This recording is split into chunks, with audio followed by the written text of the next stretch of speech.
lakini anadharau kweli. Unadharau sana. Ni wapo wa juu kule, una kitu lofa. Kumbe nenda kachunguza katika familia ndivyo walivyo. Wengine ni wamama ameolewa lakini hakai. Anataka endeshe mume wake kaa toyo.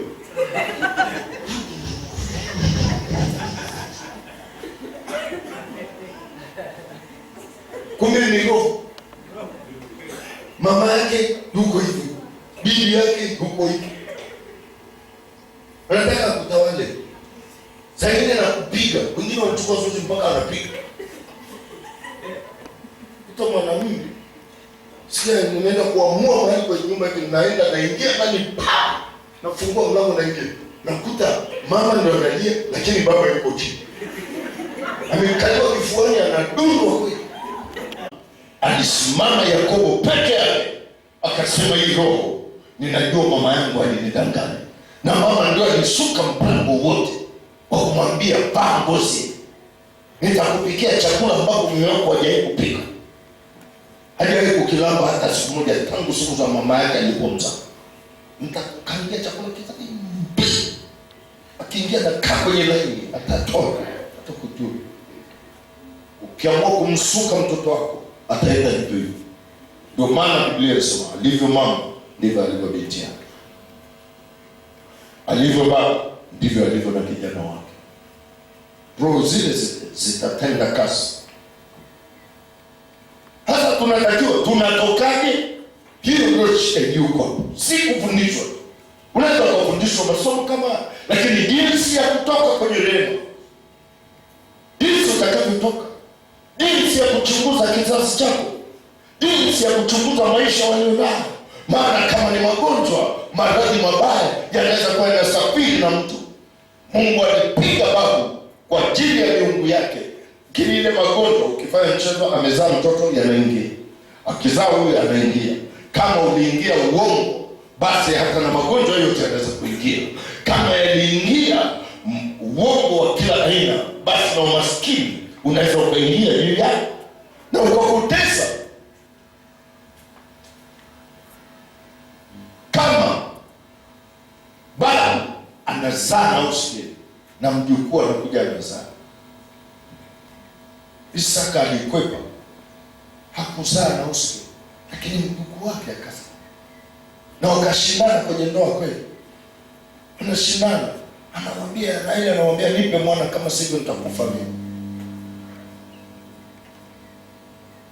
Angalia mtu yuko kanisani bado anazini. Anazunguka anafanya uzinzi kanisani. Hiyo roho ya namna hiyo mimi nakwambia, labda tukupasue na panga tukuoshe na stiliwani. Alafu unaitetea, ukikemewa unatoa pembe.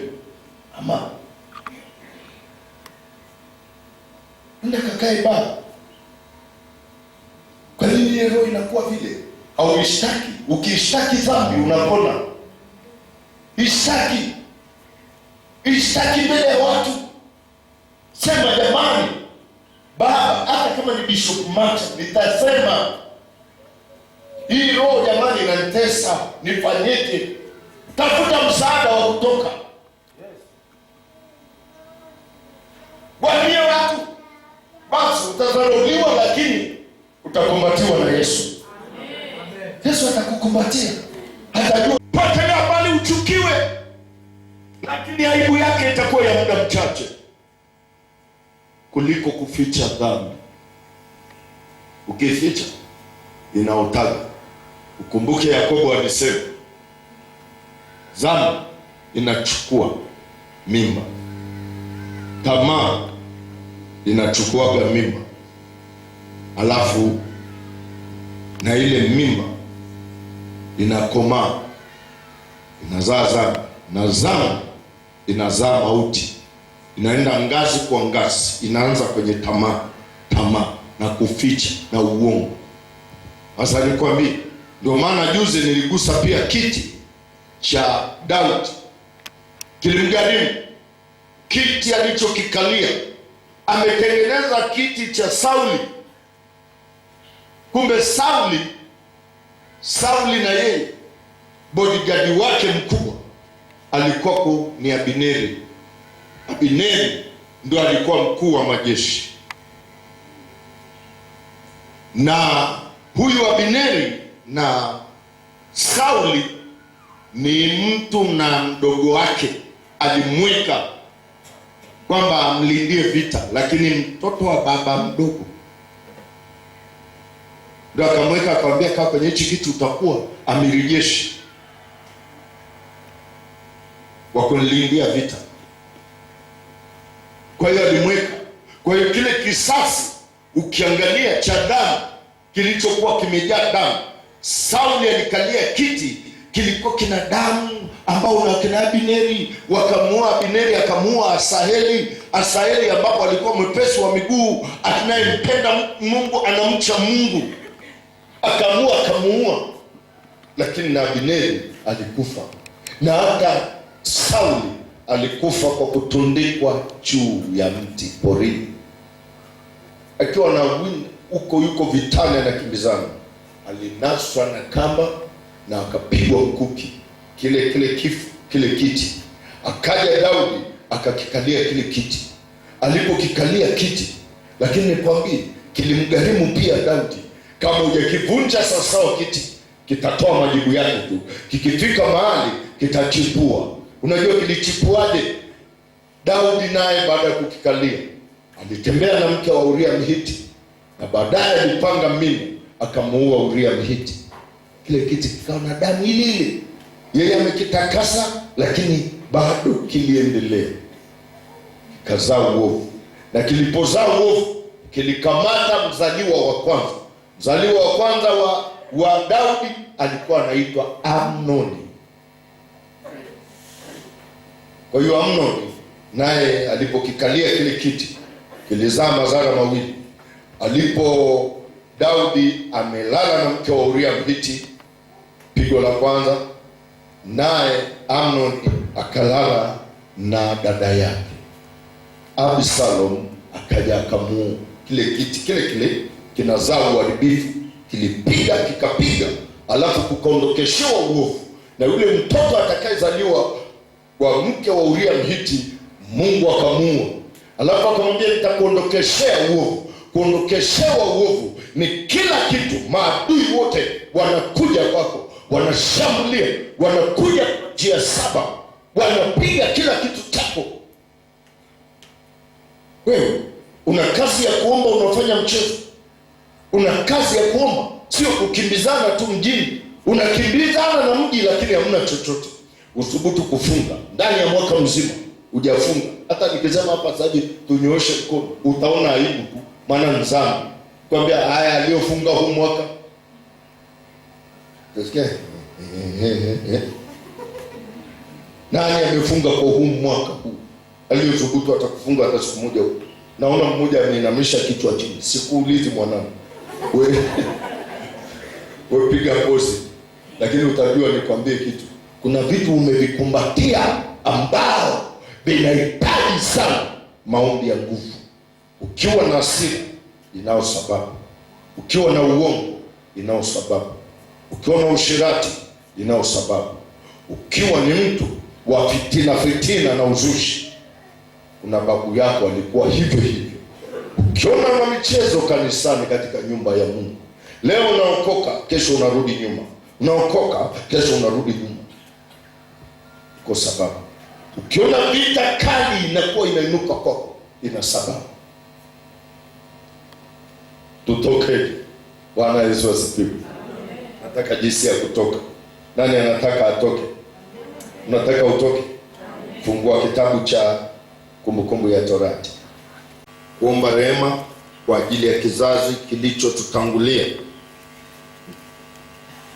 na kujitenga na uovu wao. Andika Kumbukumbu 24 mstari wa 16, jinsi ya kuweza kutoka na tukaingia maombi haya. Hata niseme, hata nikikutangazia tuje kwenye maombi ni uongo. Mpaka sasa hivi tu nimeona tu ni kitu cha kawaida. Hata sina haja. Wewe kama unaona ni sawa unavyoenda mbinguni hivyo, sawa, wewe nenda. Tutaonana hiyo siku. Maana hata ningetangaza tuseme tuje kwenye maombi ya rehema wiki hii nzima, ninakuwa kama nacheza machoni pako. Hata kama nitatangaza semina, watakaye kuja hapa ni wengine, ni wapya, hamna watu wangu hata mmoja. Yaani umekuwa na dharau kubwa, unaona kwamba uko kwenye mashughuli mengi sana. Naomba usome mstari huu. Kumbukumbu la Torati sura ya 24 mstari wa 16 anasema, mababa wasiuawe kwa ajili ya watoto wao. Mababa wasiuawe kwa ajili ya watoto wao, wala watoto wasiuawe kwa ajili ya baba zao. wala watoto wasiuawe kwa ajili ya kila mtu na auawe kwa ajili ya dhambi yake mwenyewe. Jamani, mnanielewa? Tuko tayari tutoke?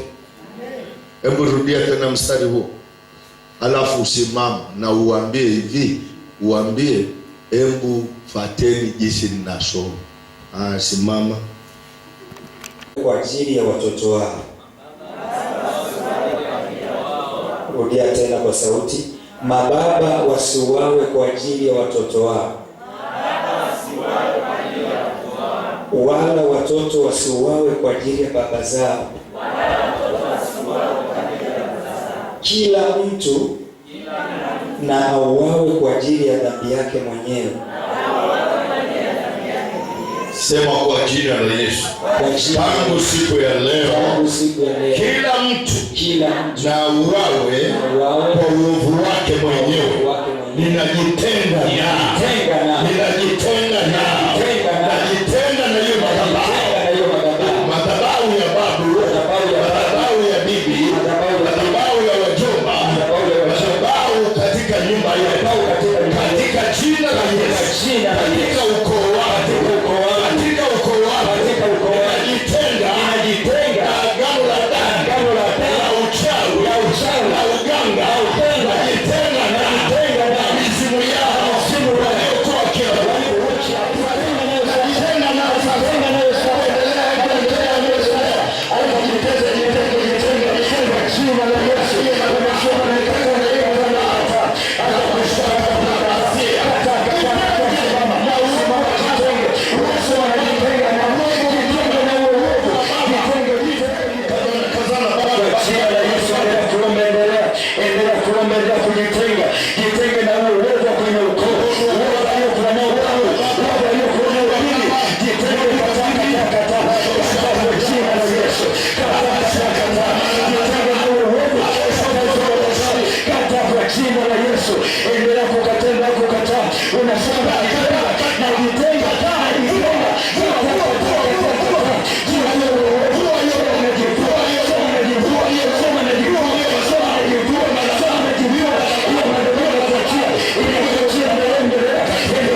Nisikilize nikwambie, tukisema namna hiyo, wewe kinywani mwako kuna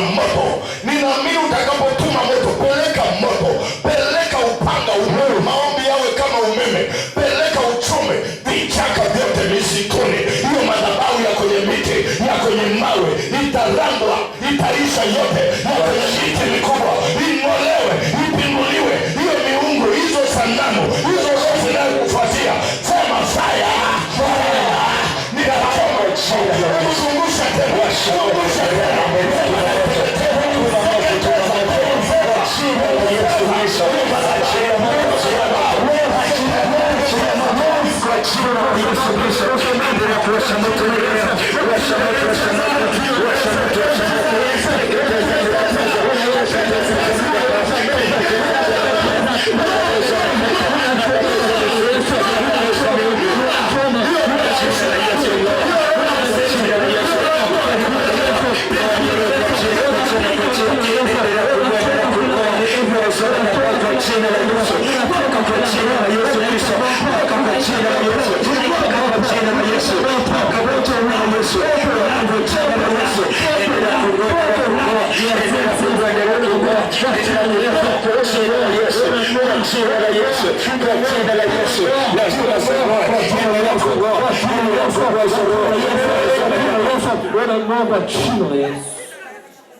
Katika Wafalme, soma tena hapo, andika Wafalme, haraka twende. Unajua kama hujajua, ninaona watu wa Mungu wanafunguliwa. Ni Mungu ameniambia nirudie ujumbe huu.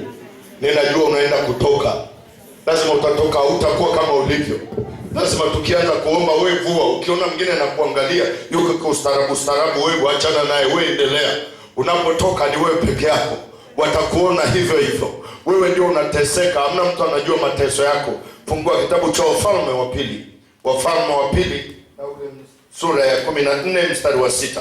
Wafalme wa Pili 14 mstari wa 6. Neno la Mungu linasema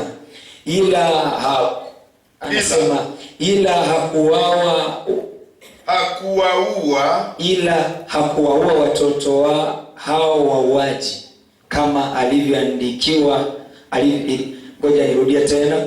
Ila hakuwaua watoto wa hao wauaji kama ilivyoandikwa katika kitabu cha Torati ya Musa, kama alivyoamuru Bwana akisema, mababa wasife kwa makosa ya wana, wala wana wasife kwa makosa ya mababa, lakini kila mtu atakufa kwa kosa lake mwenyewe. Mbusema kwa jina la Yesu. Makosa yao walionitangulia, makosa ya visasi yaliyonitangulia, kwa jina la Yesu, sitauawa kwa ajili yao, sitakuwa maskini kwa ajili yao, sitakaa na kuteseka kwa ajili yao. Sema najitenga sasa, najitenga sasa, najitenga nao, kwa jina la Yesu.